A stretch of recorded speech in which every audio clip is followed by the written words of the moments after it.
वंदे मातरम मेरे प्यारे विद्यार्थियों। ये जो वीडियो है वो फाउंडेशन के अंतर्गत आपके जो कंपलसरी पेपर है हिंदी और इंग्लिश उससे संबंधित है। इंग्लिश पर वीडियो मैं बना चुका हूँ, आप देख लीजिएगा। ये हिंदी के 50 प्रश्नों पर आधारित है। महाराजा छत्रसाल विश्वविद्यालय छतरपुर का ये बीए का पेपर था। इसको सॉल्व करने में थोड़ा टाइम लग गया। अब मेरी तबीयत थोड़ी ठीक है। अब मैं जल्दी जल्दी आपके द्वारा दिए गए क्वेश्चन पेपर को सॉल्व करके वीडियो बनाऊंगा। और जिन्होंने हमें भेजा है उनको बहुत बहुत धन्यवाद। ये जो स्टूडेंट हैं हमारे, वैसे 2-3 बच्चों ने भेजा है, एक अभिषेक पवार हैं और भी हैं, इन्होंने भेजा है पेपर हमें, उनके लिए थैंक यू। और आप भी, अगर आपका पेपर हो जाए तो आप भी अपने ऑब्जेक्टिव जो पेपर है वो अच्छे से स्कैन, अच्छी क्वालिटी में स्कैन करेंगे तो आपको भी अच्छा दिखाई देगा। तो चलिए शुरू करते हैं। हिंदी के 50 प्रश्न। पहला भाग, पहला प्रश्न है मातृभूमि कविता के रचयिता हैं। आसान सा प्रश्न है ये, बी ऑप्शन आएगा मैथिली शरण गुप्त। इस पर मैंने मैथिली शरण गुप्त की जो मातृभूमि कविता है तो इस पर मैंने एक वीडियो अलग से बना रखा है, देख लीजिएगा आप। भारत भारती का प्रकाशन वर्ष क्या है? देखिए 1912 ईस्वी में है, तो इसमें 1912 2 जगह दिया हुआ, 3 जगह। तो अलग अलग कैलेंडर हैं, शक संवत है, संवत विक्रम संवत है और ईस्वी, तो अपना ईस्वी चलता है। तो ये 1912 ईस्वी की बात है, इसलिए बी वाला ऑप्शन जो है वो सही है। तीसरा प्रश्न है मेखला का अर्थ क्या है? मेखला का अर्थ करधनी से है। ये मातृभूमि कविता का प्रश्न है। चौथा प्रश्न है रत्नाकर शब्द का, देखिए फिर रिपीट हुआ है बार बार, प्रश्न 3-4 बार पूछ लिया गया है। अगर आपने पुरानी वीडियो देखी होगी तो आपको जरूर लाभ हुआ होगा। रत्नाकर का अर्थ होता है समुद्र। ये आपकी मातृभूमि कविता में ही दिया हुआ है। पांचवा प्रश्न, मैथिली शरण गुप्त को राष्ट्रकवि की उपाधि किसने दी? तो ये महात्मा गांधी ने दी थी। मैंने इस पर वीडियो बनाया, उसमें आपको बताया बहुत अच्छे तरीके से। अगला प्रश्न है प्रेमचंद का वास्तविक नाम क्या है? मैंने शतरंज के खिलाड़ी नाम से एक डेडिकेटेड वीडियो बनाया है, 20-25 मिनट का है, उसको आप देख लेना। उसमें मैंने शतरंज के खिलाड़ी कहानी और प्रेमचंद जी के बारे में बताया है। तो प्रेमचंद जी का वास्तविक नाम जो है, वास्तविक नाम, थोड़ा मैं आराम से बोलता हूँ जो प्रेमचंद जी का वास्तविक नाम था वो धनपत राय श्रीवास्तव था। और पहले ये किस नाम से लिखते थे?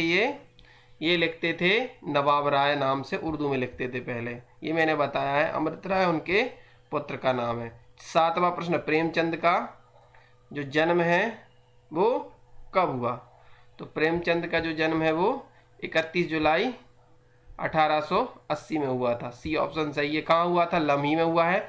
पिछली बार जो एग्ज़ाम हुए हैं अभी, रानी दुर्गावती विश्वविद्यालय जबलपुर और भोपाल बरकतुल्लाह विश्वविद्यालय का जो पेपर हुआ है उसमें ये स्थान भी पूछा गया है। डीएवीबी का जो प्रश्न पत्र था हिंदी का उसमें भी पूछा गया था। तो पुरानी वीडियो आप जरूर देखिएगा, ऐसा मत सोचिएगा कि ये पुरानी वीडियो है। और बीए, बीकॉम, बीएससी सब में क्वेश्चंस रिपीट होते हैं, मैं बार बार यही कह रहा हूँ। इसमें भी आप देखेंगे, पुराने वीडियो आप देखेंगे तो कई क्वेश्चन रिपीट हुए, जैसे रत्नाकर वाला रिपीट हुआ है, ये प्रेमचंद जी के जन्म वाला भी रिपीट हुआ है। प्रेमचंद ने लेखन की शुरुआत किस नाम से की थी?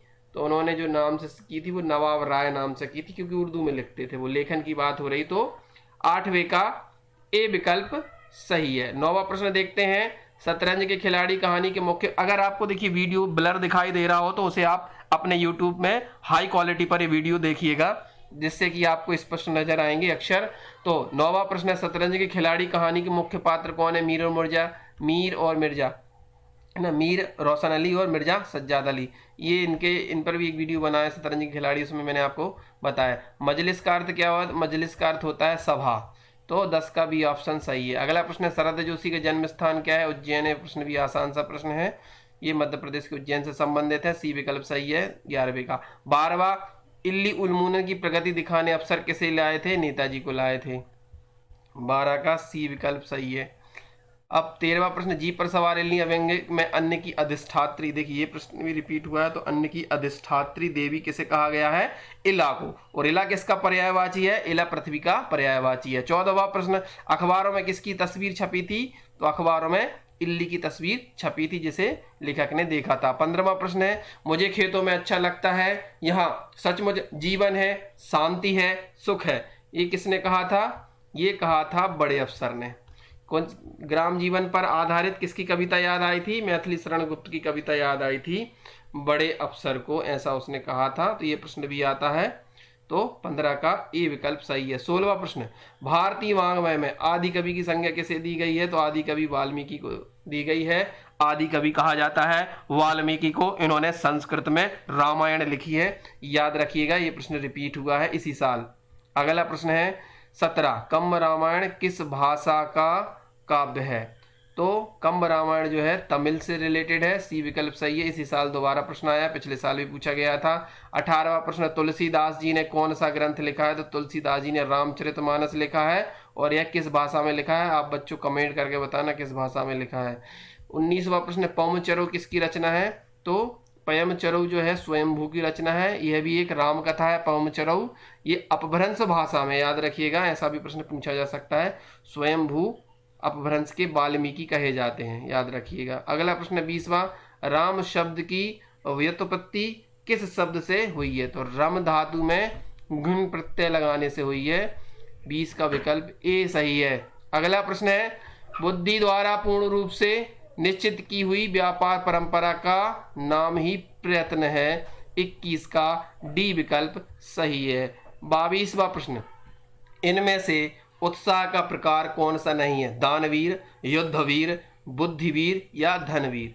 तो इसमें जो उत्साह निबंध आचार्य रामचंद्र शुक्ल का, उसके अनुसार धनवीरता की उन्होंने चर्चा नहीं की है। अगला प्रश्न है, उत्साह निबंध के लेखक कौन है? अभी अभी मैंने बता ही दिया, आचार्य रामचंद्र शुक्ल। ये भी आसान सा प्रश्न है, सीधा सीधा प्रश्न पूछा गया है।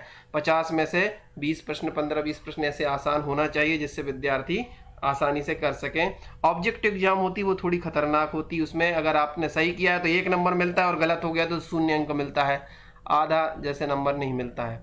अगला प्रश्न है 24वां, हिंदी साहित्य का इतिहास किस प्रकार का ग्रंथ है? तो ये आलोचनात्मक ग्रंथ है, 24 का सी विकल्प सही है। 25वां प्रश्न, आचार्य रामचंद्र शुक्ल का जन्म स्थान आपको इसमें से बताना है।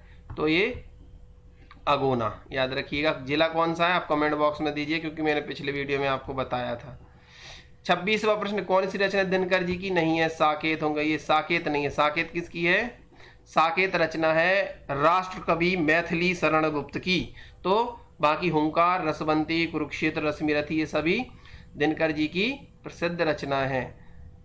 27वां प्रश्न, किस रचना को अपने काल में विश्व की 100 श्रेष्ठ रचनाओं में स्थान प्राप्त हुआ? ये प्रश्न देखिए, अभी अभी गीतांजलि जो ऑटोनोमस कॉलेज भोपाल है उसके हिंदी के पेपर में आया था, सिर्फ सेम टू सेम यही क्वेश्चन आया था। अगर वो आपने वीडियो देखी होगी तो ये आपने सवाल कर दिया होगा।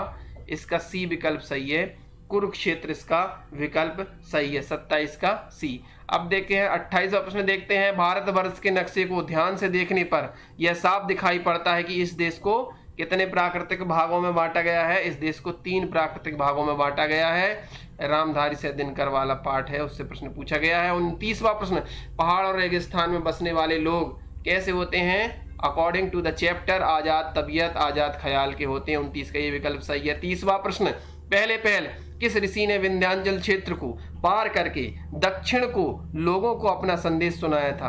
तो इसका सही विकल्प है सी, अगस्त मुनि, ऋषि अगस्त। 30 का विकल्प आएगा आपका सी। अगला प्रश्न देखते हैं 31वां प्रश्न, आदि शंकराचार्य का जन्म किस राज्य में हुआ? तो कालड़ी, कालड़ी कहाँ पर है? केरला में। ये प्रश्न भी पूछा गया है, आसान सा प्रश्न है, 31 का बी। 32वां प्रश्न, लोकायत दर्शन किससे संबंधित है? तो लोकायत जो है चारवाक से संबंधित है, 32 का ए विकल्प सही है।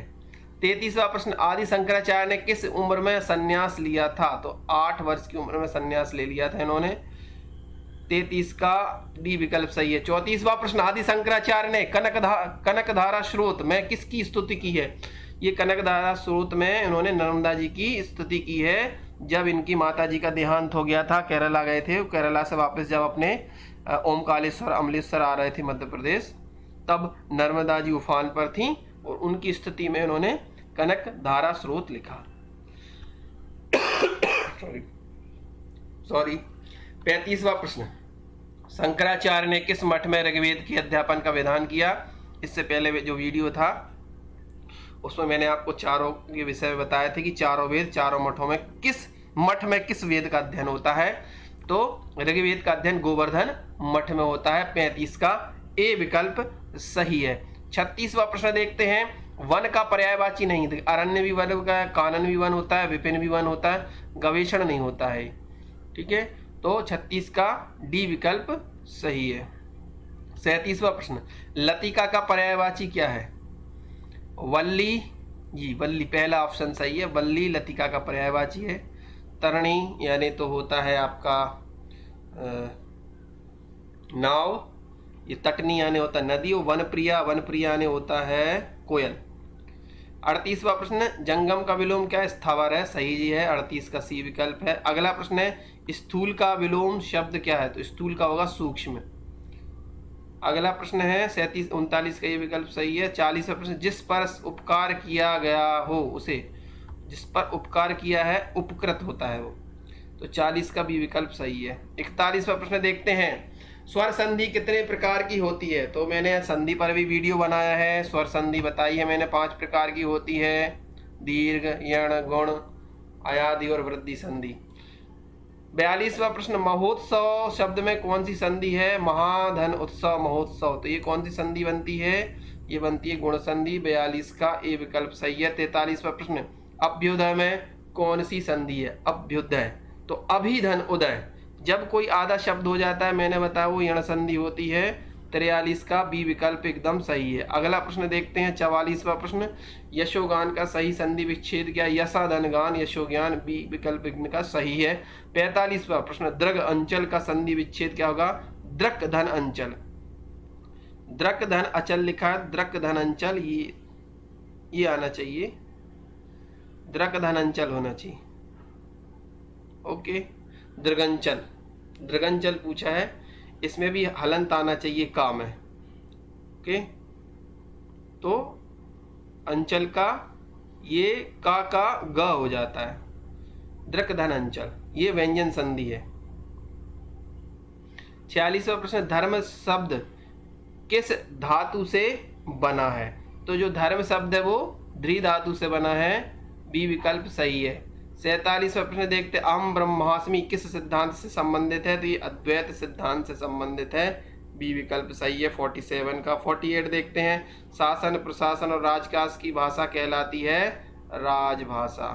ठीक है, बी विकल्प सही है। ये प्रश्न रिपीट हुआ है, देखिए 49 वाला, अनुसंधान की प्रक्रिया में अवधारणा परिवर्तनशील होती है, ए विकल्प सही है।